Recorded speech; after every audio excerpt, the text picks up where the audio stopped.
Bonjour mes amis, comment allez-vous? எல்லாரும் எப்படி இருக்கீங்க? சேஃபா இருப்பீங்கன்னு நினைக்கிறேன். இப்பெல்லாம் உங்களுக்கு கொஞ்சம் கொஞ்சமா கன்ஃபைன்மெண்ட்லாம் முடிஞ்சு கொஞ்சம் ரிலாக்ஸ் பண்ணியிருக்காங்க. அதனால நீங்களும் கொஞ்சம் வெளியில எல்லாம் போக ஆரம்பிச்சிருப்பீங்கன்னு நினைக்கிறேன். இந்தியால இருக்கிறவங்களாம். ஆனா சேஃபா இருங்க. நம்ம சேஃப்டி நம்ம தான் பார்த்துக்கணும். அதனால எப்போதுமே மாஸ்க் போட்டுட்டு போங்க. சேஃபா இருங்க. இப்ப கொஞ்ச நாளா பாத்தீங்கன்னா நான் கான்வர்சேஷன் வீடியோ தான் போடுறேன். என்னுடைய சேனலை ரெகுலரா நீங்க பாத்துட்டு வரீங்க, பிரெஞ்சு படிச்சுட்டு வரீங்கன்னா உங்களுக்கு எல்லாம் தெரியும். கான்வர்சேஷன் சீரீஸ் தான் போயிட்டு இருக்கு. நம்ம கிராமர் படிச்சு ரொம்ப நாள் ஆகுது. அதனால இப்ப கொஞ்சம் கிராமரை அப்படி டச் பண்ணலாம். அப்பதான் நம்ம மறக்காம இருக்கோம். இல்ல இதே கான்வர்சேஷன்ல போயிருந்தா கிராமர் சுத்தமா மறந்துடுவீங்க. அதனால இப்ப நம்ம கிராமர் படிக்கலாம். என்ன கிராமர்ல படிக்க போறோம்ன்றத பார்க்கலாம் வாங்க.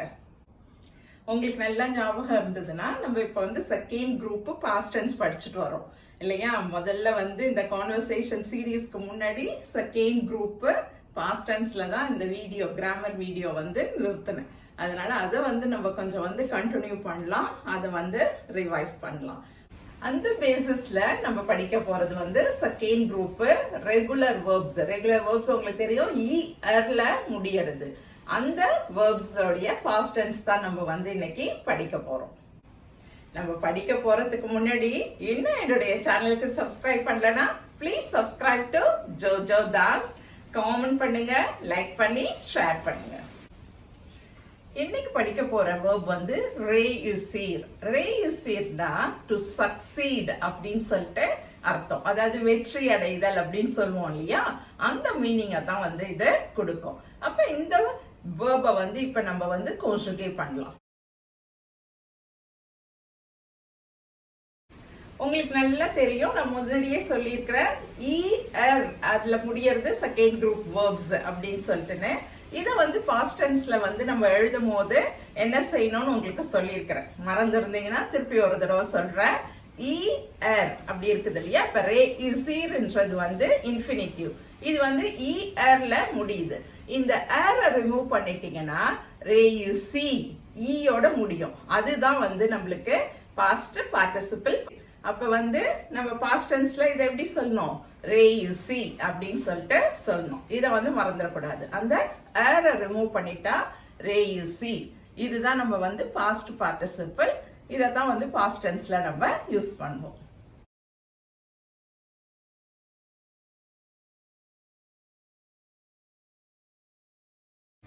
இப்ப j'ai réussi, tu as réussi, il a réussi, elle a réussi, on a réussi, nous avons réussi, vous avez réussi, ils ont réussi அப்படின்னு சொல்லிட்டு சொல்லணும். இப்ப ஒன்னொன்னா என்ன மீனிங் அப்படின்னு சொல்லிட்டு நம்ம பார்க்கலாம். இப்ப j'ai réussi அப்படின்னா I have succeeded, I succeeded அப்படின்ற மீனிங். நான் வெற்றி அடைந்தேன் அப்படின்றது. The next one, you are réussi, you have succeeded, you succeeded, நீ வெற்றி அடைந்தாய் அப்படின்ற meaning. Then il a réussi, elle a réussi, on a réussi, அவன் வெற்றி அடைந்தான், அவள் வெற்றி அடைந்தாள். She succeeded, she has succeeded அப்படின்ற மீனிங். Then பாத்தீங்கன்னா plural, nous avons réussi. அப்ப we have succeeded அப்படின்ற மீனிங். நாங்கள் வெற்றி அடைந்தோம் அப்படின்ட்டு. Then vous avez réussi, you have succeeded, pluralல சொல்றது. நீங்கள் வெற்றி அடைந்தீர்கள் அப்படின்ற மீனிங். Then plural, எல்லாரையும் சொல்றது. they have succeeded அப்படின்னு சொல்றதுக்கு ils ont réussi அப்படின்றது அர்த்தம். அவர்கள் வெற்றி அடைந்தார்கள் அப்படின்ற மீனிங்.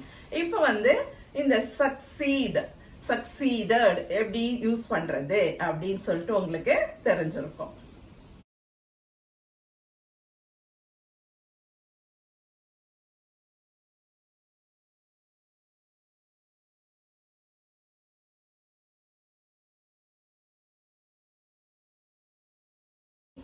இப்ப réussir அந்த verb யூஸ் பண்ணி நம்ம எக்ஸாம்பிள்ஸ் பார்க்கலாம்.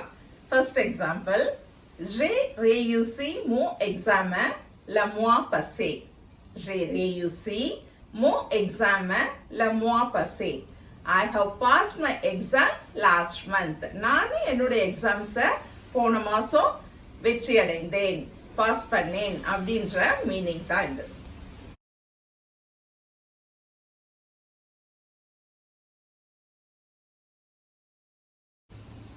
இப்போ செகண்ட் எக்ஸாம்பிள் பார்க்கலாம். Tu dois travailler dur pour réussir. Tu dois travailler dur pour réussir. இங்க பாத்தீங்கன்னா réussirன்றது வந்து இன்ஃபினிட்டிவ்ல யூஸ் பண்ற. You have to work hard to succeed அப்படின்ற மீனிங். நீ வந்து நல்லா ஒர்க் பண்ணணும், ஒர்க் ஹார்ட் பண்ணணும் வெற்றி அடைய அப்படின்ற மீனிங்க கொடுக்கும்.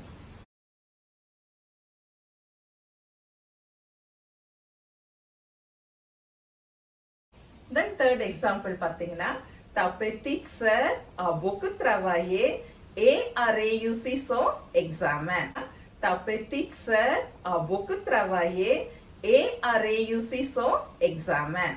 Your last sister has worked hard and she passed the exam அப்படின்ற மீனிங். உன்னுடைய கடைசி தங்கச்சி நல்ல ஒர்க் ஹார்ட் பண்ணா, கஷ்டப்பட்டு உழைச்சு படிச்சு அவ தன்னுடைய எக்ஸாம்ல வெற்றி அடைந்தாள் அப்படின்ற மீனிங்.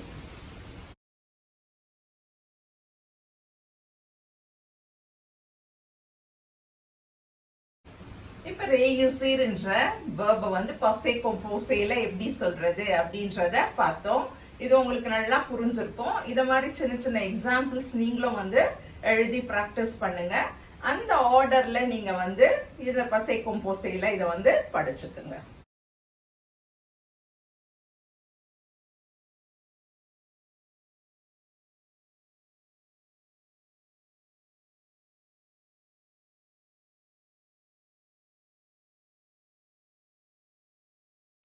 இப்ப வந்து இந்த réussir verbல வந்து உங்களுக்கு ஏதாச்சும் வந்து டவுட் இருந்தது அப்படின்னு சொன்னா நீங்க கமெண்ட்ல வந்து எனக்கு கேளுங்க, நான் உங்களுக்கு ஆன்சர் பண்றேன்.